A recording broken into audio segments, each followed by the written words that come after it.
Sources attributed to the armed groups in Syria confessed the coming of more than 1,500 foreign fighters to Syria this week via Turkey. Thousands of Americans and citizens of the Syrian community organized mass marches in solidarity with Syria in different US cities. And President Putin of Russia asked his Minister of Defense to conduct combatant readiness tests for the Russian armed forces in the east.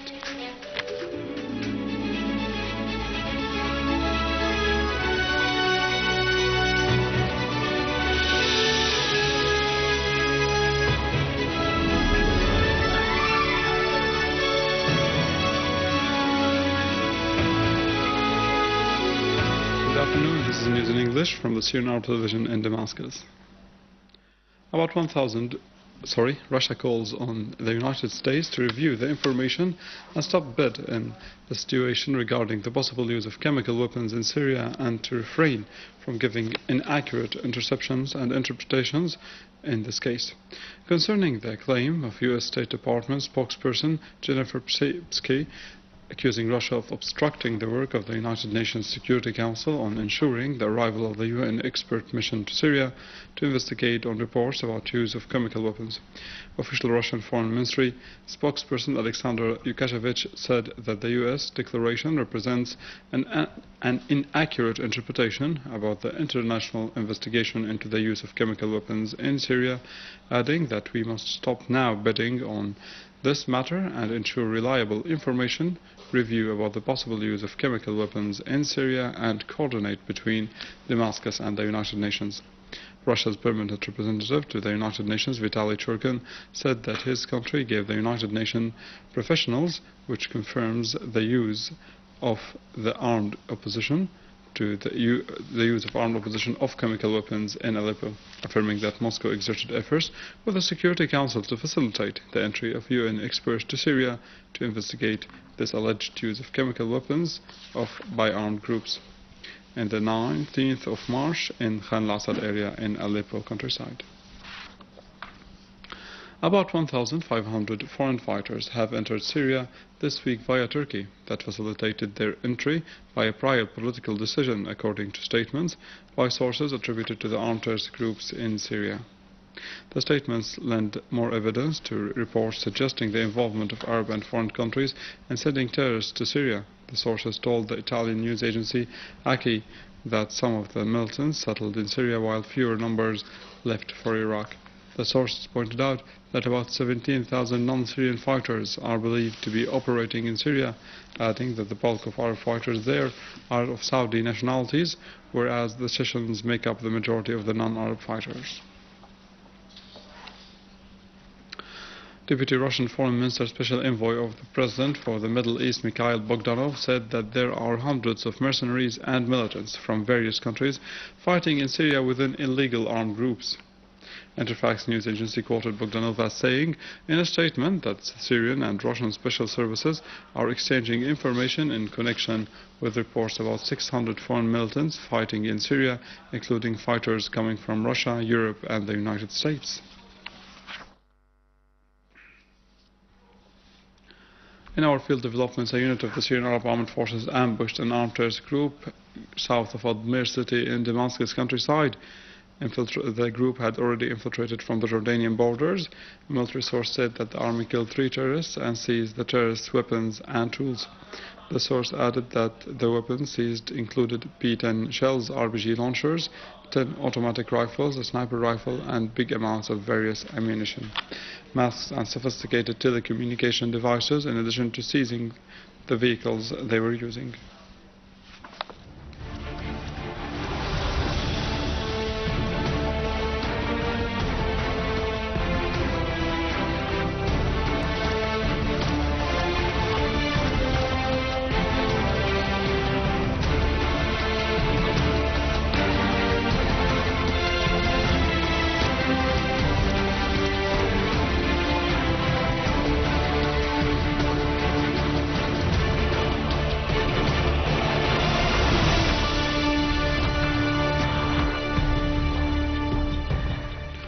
Thousands of Americans and citizens of the Syrian community in different US cities organized mass marches in solidarity with Syria, calling on the US administration to stop supporting terrorists in Syria with money and weapons.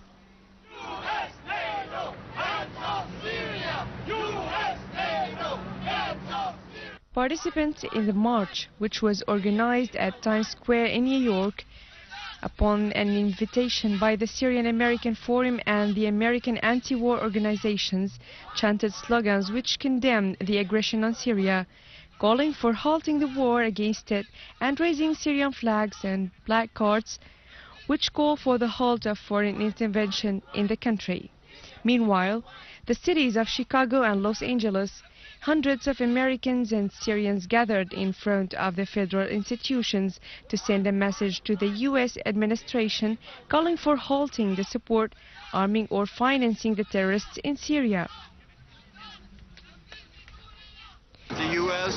has no right to interfere in any country, especially in Syria, because that's what's happening now, is the U.S. is interfering in Syria. They've been planning to take over Syria for a long time, years, and now they're working actively. We oppose that. Today we have once again taken a stand with the people of Syria and against the United States policy of intervention and war. This practice by the United States is, of course, been going on for many years, but the Syrian people are the latest to suffer from it. And I'm here because I believe that Syrians should choose what kind of government they should have and that the U.S. shouldn't intervene. I don't think there's any clear indication that opposition forces have anything positive to contribute to the Syrian society. Similar demonstrations will be organized in several American cities, including New York and Ohio, during the forthcoming days. The Austrian Die Presse newspaper affirmed that the flare-up of the armed conflict between Al-Qaeda organization and the so-called Free Army militia reflects the divisions and confusion of the opposition. The Daily pointed out that the West committed grave mistakes in dealing with the crisis in Syria, especially when it allowed the funding of terrorist and Takfiri gangs, pointing out that this move threatens to destabilize the region apart from the danger of terrorist return to Europe. In a related context, the Australian newspaper Vinar Tsutyang stressed that the situation in Aleppo is serious and will lead to a humanitarian catastrophe due to the armed terrorist group's acts of besieging hundreds of thousands of civilians. The newspaper pointed out that the armed terrorist groups prevent the arrival of food, water and medicines to civilians, as the armed groups use the people as humanitarian shields and put them under house coercive. The newspaper clarified that the armed terrorist groups are ready to use all prohibited ways and weapons, including the chemical ones, to achieve their aims in attacking the Syrian Arab Army, especially after the army achieved several victories in many places. Russian President Vladimir Putin assigned Defense Minister Sergei Shoigu to start a surprise test of the readiness of the Russian armed forces for the military forces located to the east of the country. The armed forces will be put in full alert at 1 p.m. in the 13th of July and set out in the fields of training. President Putin informed his defense minister to notify the defense ministers of the foreign countries concerning Russia's plan to take these surprise tests. The Russian defense minister mentioned in a statement that the main aim of this campaign is to test the readiness of the units to carry out their assigned missions and evaluate the level of the army personnel, also processing the units with weapons and military equipment, as this test is going to last for the whole week.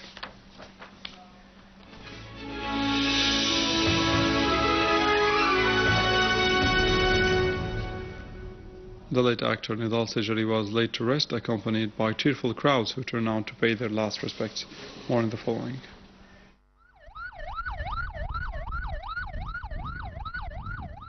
On behalf of President Bashar al-Assad, Latakia Governor Ahmed Sheikh Abdel Qadir offered condolences to the family of the late actor, who expressed gratitude for President al-Assad for the noble gesture.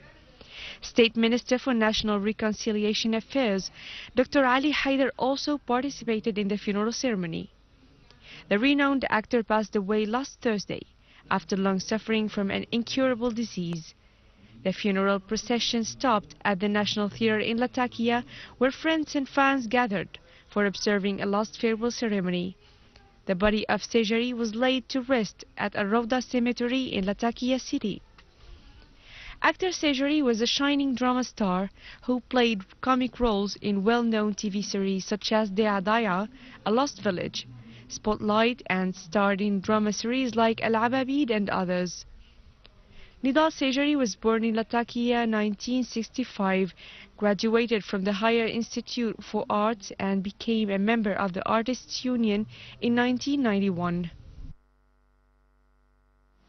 With this, we end our news for today. Thank you for watching. For more details about Syria and the region, you can view our website in English, www.syriaonline.sy. Government steps to control prices in Syria, and the latest in business and finance in our economic news.